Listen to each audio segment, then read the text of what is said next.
सेवा, बाबा कहता है सेवा हमें जब मिलती है, चाहे हम गृहस्थी हैं, चाहे हम ट्रस्टी हैं, जैसे भी हैं, जब सेवा, बाबा सेवा देता है तो हमें देही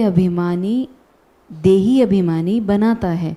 लेकिन आजकल के समय पर देखें तो सेवा से हम देही अभिमानी के बजाय देह अभिमान में आना ज़्यादा शुरू हो गया है। ये सूक्ष्म है, जो बाहर से तो नहीं दिखता, फिर जब बड़े गाइड करते हैं तो समझ में आता भी है, लेकिन तब तक समय बहुत निकल जाता है और हम उसके पश्चाताप की ओर भी चले जाते हैं, जैसा आज बाबा ने वरदान में भी कहा। तो क्या करें दीदी, सेवा तो क्योंकि विस्तार को पा ही रही है और इधर बाबा कह रहे हैं समेटना शुरू कर दो, तो दोनों चीज़ें आ रही हैं। समेटें तो कैसे, और सेवा बढ़ाएं तो बिना देह अभिमान के बढ़ाएं, वो कैसे? अभी कल या आज तक, कल भी बाबा ने मुरली में कहा कि सेवा देही अभिमानी बनाती है ना। तो इनका ये कहने का भाव है कि सेवा देही अभिमानी बनाती है, लेकिन कौन सी सेवा देही अभिमानी बनाती है? क्योंकि भगवान के महावाक्य तो सत्य ही हैं, वो तो सत्य ही होंगे। कौन सी सेवा देही अभिमानी बनाती है? जब सेवा आप करते हैं तो अगर आपके अंदर सेवा करते ये आता है, शुक्रिया बाबा, आपने मुझे भाग्य बनाने का मौका दिया। क्या सोचना है? शुक्रिया बाबा, आपने मुझे विश्व कल्याण के परिवर्तन के कार्य में अपना साथी बनाया, मेरा मान बढ़ाया, मेरा गौरव बढ़ाया। मैं तो इस काबिल न थी, कदरदानी आपकी, मेहरबानी आपकी। बाबा मैं आपके अंग संग रहूं, बस मुझे इतना ही चाहिए। जो सेवा हो, थैंक्स बाबा। तो आप देही अभिमानी बनेंगे। क्या करना है? थैंक्स बाबा। और अगर हमारे अंदर बाबा करवा रहा है, करावनहार करा रहा है, करनहार हम किए जा रहे, ये भाव है तो आप देही अभिमानी बनेंगे, है ना। देही अभिमानी स्थिति है। लेकिन अगर सेवा करते मैंपन आ गया तो क्या बन जाएंगे? बोलो, देहाभिमान। ये ध्यान रखना है। सेवा का मौका मिला तो ये नहीं है कि मेरे बिना बाबा का कार्य कैसे होगा। बाबा मेरे जैसे तेरे पास लाखों, तेरे जैसा मेरे पास एक। बाबा सुन ले, मेरे जैसे तेरे पास लाखों। थोड़ा सा अभिमान आया, रिप्लेस हो जाएगा, वो अपॉर्चुनिटी गायब हो जाएगी। और पर तेरे जैसा मेरे पास एक है, इसलिए मैं तो आपको कभी भी छोड़ूंगी नहीं बाबा, मुझे आप ऐसा मौका देते रहें। ये आप देही अभिमानी बनेंगे, ठीक है। और सेवा करते क्या सोचना है? क्या सोचना है? क्या सोचना है? मैं मेवा खाकर आई हूँ, सेवा करके नहीं आई। क्या कहे? मैं मेवा खा के आई। आज तो बहुत बढ़िया मेवा था, आनंद आ गया, है ना।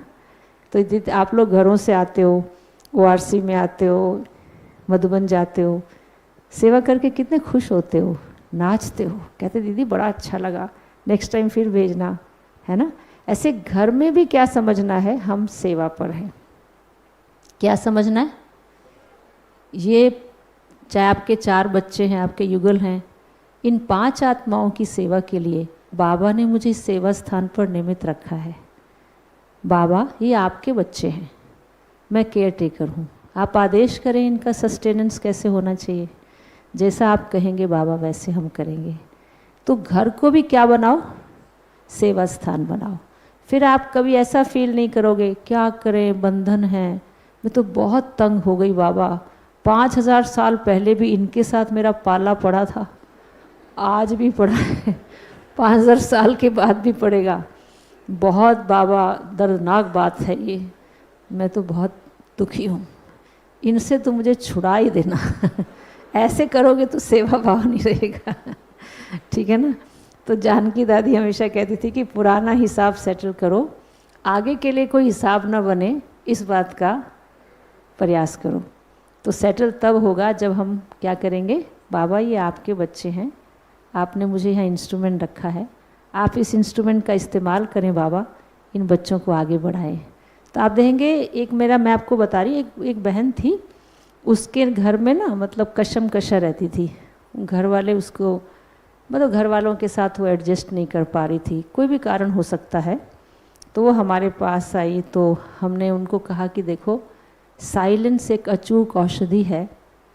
आप जब भी कोई सामने बात करता है और हम भी करते हैं, फिर वो करता है, तो बहुत ज़्यादा बातचीत करने से ना हम निष्कर्ष पर नहीं पहुंच पाते कि गलती कहाँ है।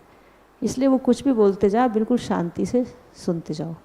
और आप शांति का मतलब मूड ऑफ नहीं करना और नाराज़ भी नहीं होना, चेहरे पर दिव्यता की मुस्कान हो और अंदर से शांत, और काम पूरा करना है। जो आपका खाना बनाने का काम है, सेवा का, पूरा करना है। आप करके देखो अनुभव। उसने अगले दिन दृढ़ संकल्प किया कि मुझे सारा भोजन भी पकाना है, बाबा की याद में पकाना है, भोग भी लगाना है। ये मेरे लिए कोई भी कमेंट्स देंगे ना, मुझे इनको देख करके बाबा की याद में दिव्यता की मुस्कान देनी है, और मुंह से एक शब्द भी नहीं बोलना। उसने ना 1-2 दिन ऐसा किया। तीसरे दिन वो कहती है कि मेरे बच्चे कहते हैं, मम्मी आप तो कमाल ही हो गई, कमाल है आपकी, ये तो आप साक्षात देवी लग रही हैं।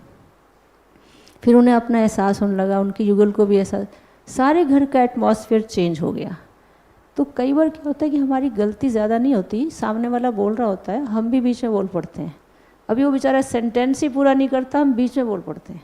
अब नोट करना, कम्युनिकेशन का यह असूल है कि सामने वाला आपको गालियाँ दे रहा है, आप शांति से सुनते रहो। जब उसके सेंटेंस पूरे हो जाए ना, बिल्कुल गुबार निकाल दे, उसके बाद आप स्माइल दे के शांत रहो। फिर वो आपको प्रोवोक करेगा, आप बोलो ना, आप बोलो अगर आप इजाज़त दे तो मैं भी अपनी बात रखूं। फिर आप अपना प्यार से उनको बताओ। फिर वो गर्म होके बोले, पूरा सुन लो। फिर उनकी पूरी सुनने के बाद फिर आप अपनी बात बताओ। तो आप देंगे, उनको समझ आ जाएगी कि मैं कहीं गलत हूँ, ये इनकी बात राइट है ना। तो क्या होता है, हम बीच में ना बोलें। हम क्या कहते हैं, हम कहते हैं तू मेरे बारे में कहेगा, मैं नहीं तेरे बारे में कहूँगी। अब ये आधे में ही होगा तो हम शुरू हो जाते हैं। तो कुछ हम लोग इस बात का ध्यान रखें कि साइलेंस मन से रखें और मुख से भी, आवाज़ से परे होकर आवाज़ में आए, और जितनी अथॉरिटी मिली है ना उतना ही बात करें। कई बार छोटे छोटे लोग बड़ों से बात कैसे करते हैं, मैंपन में आके, वो भी ध्यान रखना है। मैं हूँ ये होना, मैं ये होना, अरे अब बड़ों के सामने मैं नहीं करना है। उनको ये बताओ कि दीदी ऐसे ऐसे है, ऐसा ऐसा कार्यक्रम है, फिर भी जैसा आपको ठीक लगे, आपके ध्यान पे दे रहे हैं, जैसा आप गाइड करेंगे वैसा कर लेंगे। हमारे बात करने में जितना शिष्टाचार, सौम्यता, मर्यादा होगी, उतने कॉन्फ्लिक्ट के चांसेस नहीं होंगे। ठीक है, क्या बात क्या चल रही थी, हैं? ये सेवा ही है। दिस इज सेवा। इस सेवा का मतलब सिर्फ ये नहीं कि मैंने झाड़ू लगा लिया, पोछा लगा लिया या ज्ञान सुना दिया। सेवा मतलब इम्प्लीमेंटेशन, यानी जो हमारी भगवान ने बातें कही हैं वो हमारे व्यवहारिक क्षेत्र में नजर आए। ओम शांति।